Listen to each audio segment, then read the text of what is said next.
Au début, régnaient les ténèbres. Et soudain, le Big Bang a donné naissance à des éléments dont l'expansion est infinie. Le temps, l'espace et la matière. Aujourd'hui, ils se sont développés plus qu'on ne peut l'imaginer, au-delà des limites de la planète où nous vivons, pour créer ce qu'on appelle l'univers. Imaginez un endroit où un satellite fait le tour de la Terre en 90 minutes. Où un touriste, en se réveillant, pourrait profiter de la vue qui s'offrirait à lui depuis sa chambre d'hôtel, située dans l'espace. Où un éclat de peinture devient une arme capable de percer la paroi d'un vaisseau spatial. Telle est la réalité de l'orbite terrestre, passerelle vers le système solaire et domaine des astronautes, des déchets spatiaux et des amateurs de sensations fortes. Nous vous emmenons jusqu'aux limites de l'espace terrestre.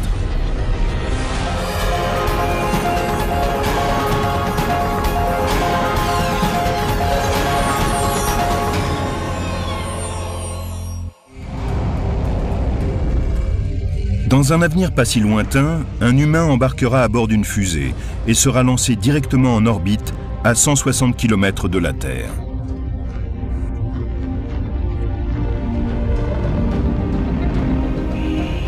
Vêtu d'une combinaison spatiale de haute technologie, il regardera autour de lui à travers une visière recouverte de quartz et jouira d'une vision inégalable. C'est extraordinaire d'être en orbite terrestre basse. Vous regardez vers le haut et vous voyez le noir d'encre de l'espace extérieur. Les étoiles qui brillent même pendant la journée. Vous regardez vers le bas et vous voyez une lumière brumeuse, bleue, l'immense océan qui est juste sous vos pieds. Cet observateur est un scaphandrier de l'espace, un amateur de sensations fortes d'un nouveau type. Il détache son harnais de sécurité, se dresse au bord de l'espace, jette un dernier regard vers l'univers, saute et file à toute vitesse vers la Terre en dessous de lui.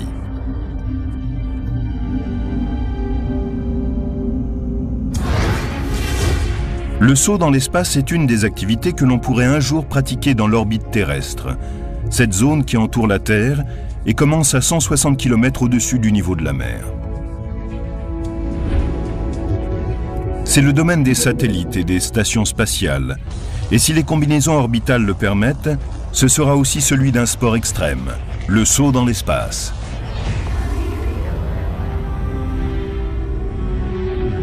L'orbite terrestre est une fenêtre sur le reste de l'univers, et peut-être deviendra-t-elle une extension de la Terre.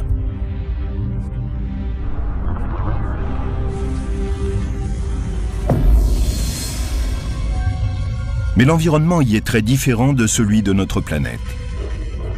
Il n'y a plus d'oxygène et l'atmosphère qui offre à la Terre un bouclier protecteur a disparu.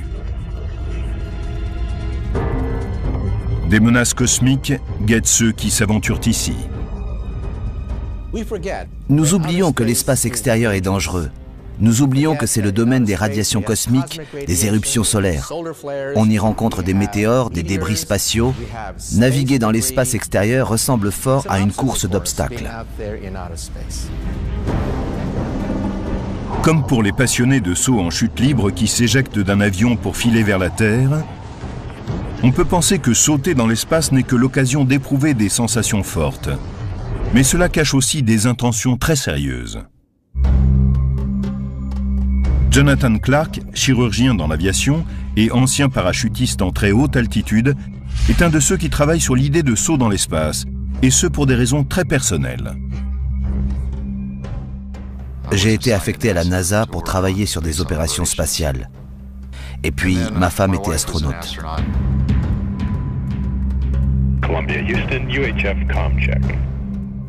Et elle est morte en 2003 au cours de la mission Columbia. S'éjecter d'un appareil en péril sans anicroche est une routine pour les pilotes militaires.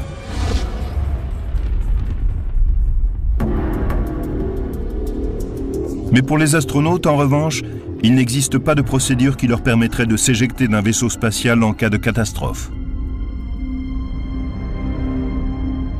Une fois sur 100 à peu près, il se produit un problème majeur lors du lancement de la fusée.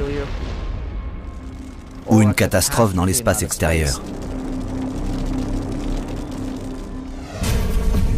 La combinaison spatiale d'un parachutiste en chute libre deviendra peut-être une nouvelle tenue de sécurité que les astronautes pourront utiliser au cours de leur mission. Elle sera testée pour la première fois au cours d'un saut de 48 000 mètres. Pour résister à la rentrée dans l'atmosphère, cette combinaison comprend plusieurs points importants. Une combinaison protectrice qui isole le sauteur de son environnement et permet de passer de moins 5 degrés jusqu'à plus 240 lorsqu'il rentre dans l'atmosphère. De petits jets de gaz qui jaillissent de chaque gant pour orienter et diriger le corps en état d'apesanteur.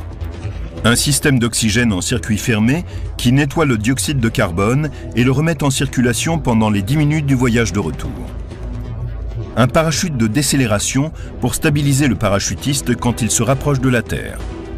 Et enfin, un parachute traditionnel qui se déploie à 915 mètres pour sécuriser l'atterrissage. Ce sera une expérience spectaculaire.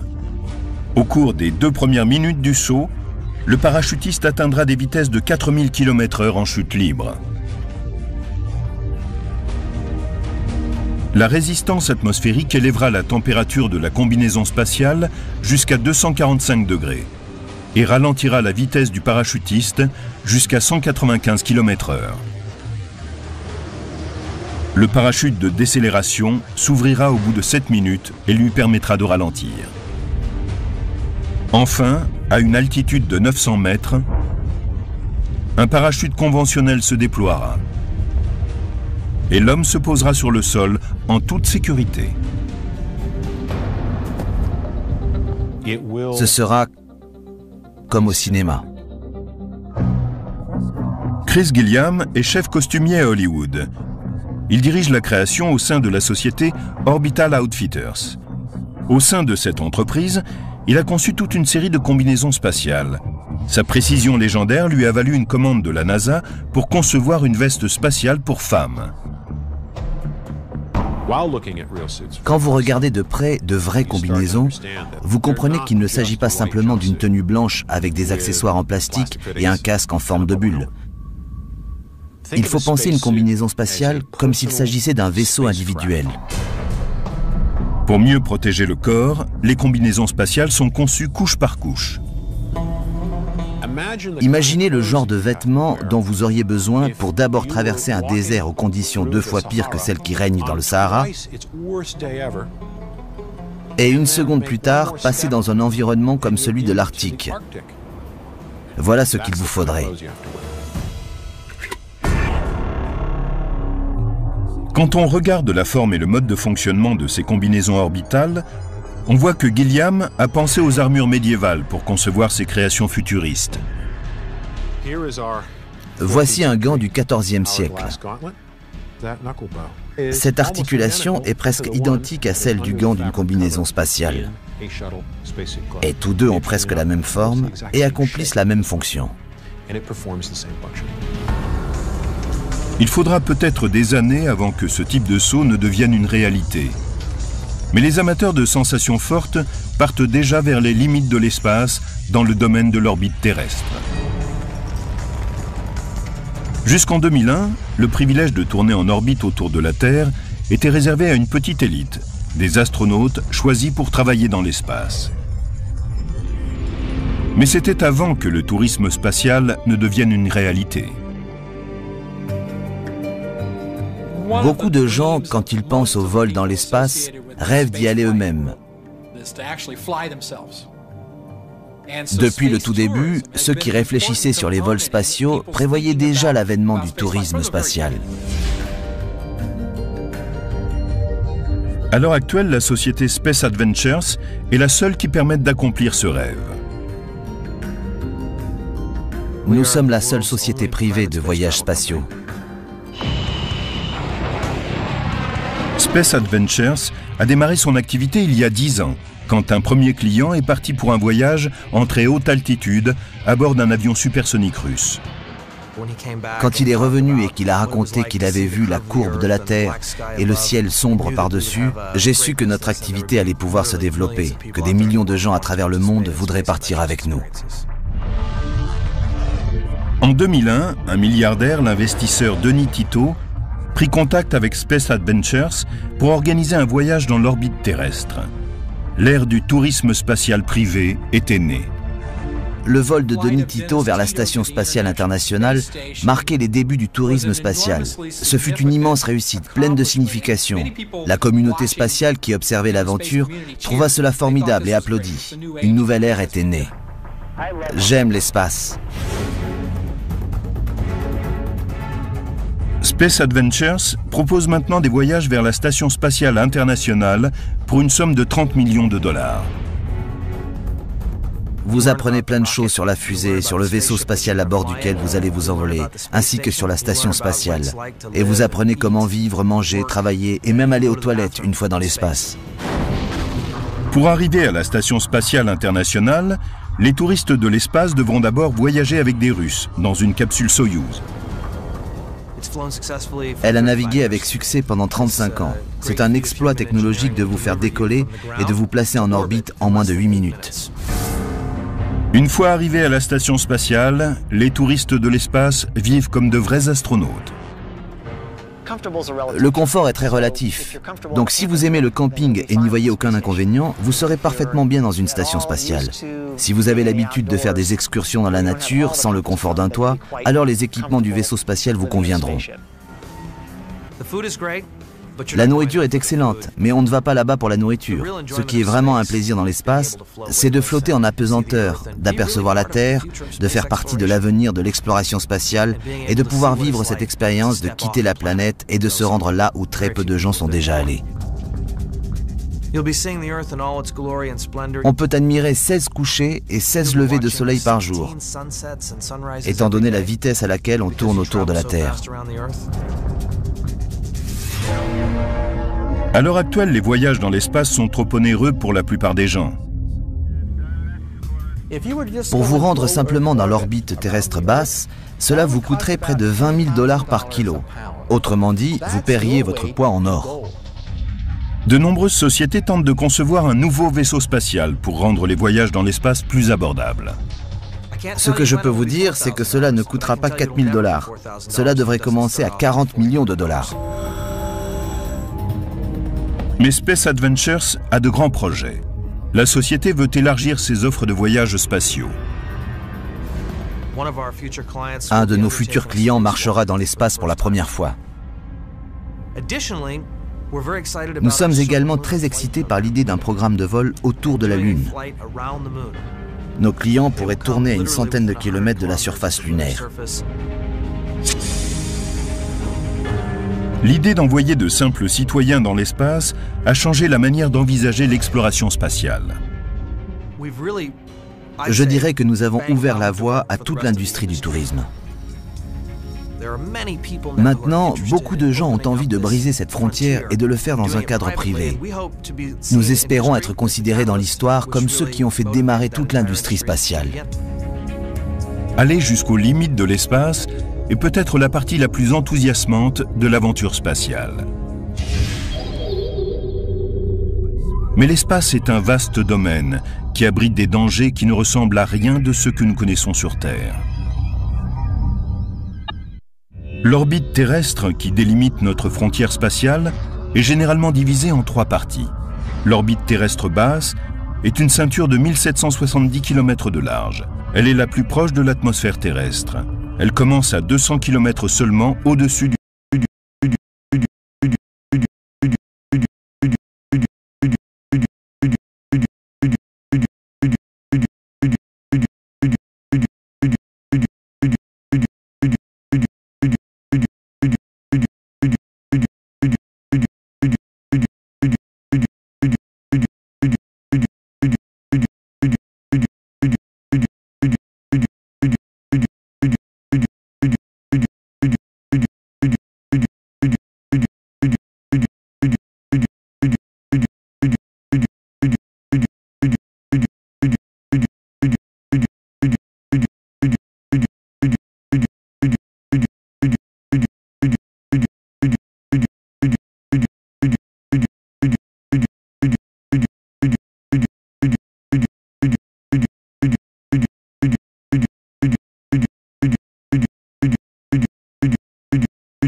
Voici un gant du XIVe siècle.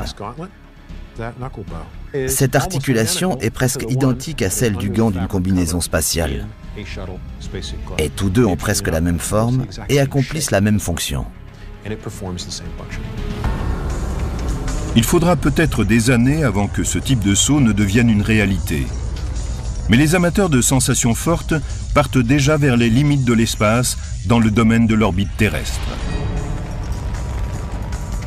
Jusqu'en 2001, le privilège de tourner en orbite autour de la Terre était réservé à une petite élite, des astronautes choisis pour travailler dans l'espace. Mais c'était avant que le tourisme spatial ne devienne une réalité. Beaucoup de gens, quand ils pensent au vol dans l'espace, rêvent d'y aller eux-mêmes. Depuis le tout début, ceux qui réfléchissaient sur les vols spatiaux prévoyaient déjà l'avènement du tourisme spatial. À l'heure actuelle, la société Space Adventures est la seule qui permette d'accomplir ce rêve. Nous sommes la seule société privée de voyages spatiaux. Space Adventures a démarré son activité il y a 10 ans, quand un premier client est parti pour un voyage en très haute altitude à bord d'un avion supersonique russe. Quand il est revenu et qu'il a raconté qu'il avait vu la courbe de la Terre et le ciel sombre par-dessus, j'ai su que notre activité allait pouvoir se développer, que des millions de gens à travers le monde voudraient partir avec nous. En 2001, un milliardaire, l'investisseur Denis Tito, prit contact avec Space Adventures pour organiser un voyage dans l'orbite terrestre. L'ère du tourisme spatial privé était née. Le vol de Denis Tito vers la Station spatiale internationale marquait les débuts du tourisme spatial. Ce fut une immense réussite, pleine de signification. La communauté spatiale qui observait l'aventure trouva cela formidable et applaudit. Une nouvelle ère était née.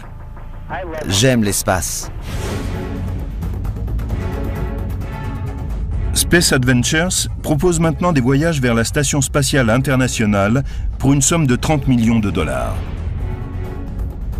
Vous apprenez plein de choses sur la fusée, sur le vaisseau spatial à bord duquel vous allez vous envoler, ainsi que sur la station spatiale.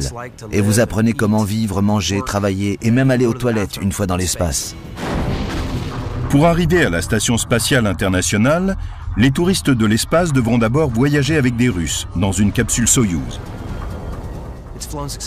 Elle a navigué avec succès pendant 35 ans. C'est un exploit technologique de vous faire décoller et de vous placer en orbite en moins de 8 minutes. Une fois arrivés à la station spatiale, les touristes de l'espace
Pour vous rendre simplement dans l'orbite terrestre basse, cela vous coûterait près de 20 000 $ par kilo. Autrement dit, vous paieriez votre poids en or. De nombreuses sociétés tentent de concevoir un nouveau vaisseau spatial pour rendre les voyages dans l'espace plus abordables. Ce que je peux vous dire, c'est que cela ne coûtera pas 4 000 $. Cela devrait commencer à 40 millions de dollars. Mais Space Adventures a de grands projets. La société veut élargir ses offres de voyages spatiaux. Un de nos futurs clients marchera dans l'espace pour la première fois. Nous sommes également très excités par l'idée d'un programme de vol autour de la Lune. Nos clients pourraient tourner à une centaine de kilomètres de la surface lunaire. L'idée d'envoyer de simples citoyens dans l'espace a changé la manière d'envisager l'exploration spatiale. Je dirais que nous avons ouvert la voie à toute l'industrie du tourisme. Maintenant, beaucoup de gens ont envie de briser cette frontière et de le faire dans un cadre privé. Nous espérons être considérés dans l'histoire comme ceux qui ont fait démarrer toute l'industrie spatiale. Aller jusqu'aux limites de l'espace est peut-être la partie la plus enthousiasmante de l'aventure spatiale. Mais l'espace est un vaste domaine qui abrite des dangers qui ne ressemblent à rien de ce que nous connaissons sur Terre. L'orbite terrestre qui délimite notre frontière spatiale est généralement divisée en 3 parties. L'orbite terrestre basse est une ceinture de 1770 km de large. Elle est la plus proche de l'atmosphère terrestre. Elle commence à 200 km seulement au-dessus du